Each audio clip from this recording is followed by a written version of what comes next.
Bonjour, mes amis. Je m'appelle James Fire.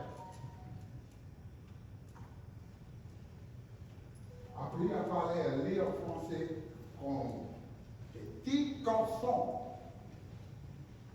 Good afternoon. My name is James Fayette. I was born in 1748 in a place called New Kent, Virginia, not too far from here. So I did a lot of the work that I did securing your freedom right here in the city of Portsmouth. Now, you're probably wondering, why not James Armistead Lafayette, as the history books report? Well, it was often thought that the slaves took the last name of their masters. This was true in most cases.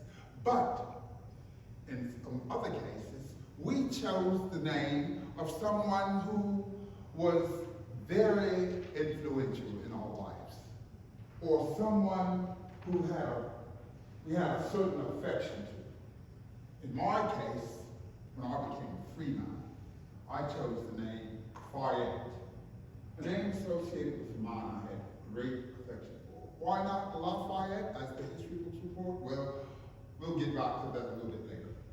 You're probably also wondering how an enslaved man from a plantation in Virginia became so acquainted with the French language. Well, as a little child, I was taught to read, write, everything right next to my master would. Now, it was all known that the master would pick an enslaved child for his child to be a companion. But to have that child to learn right next to his child was unheard of indeed.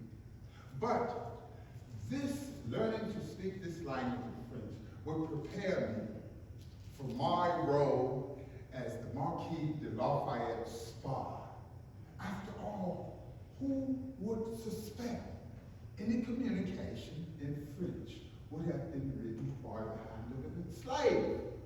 It was the perfect cover. But back to my childhood. William and I were always together.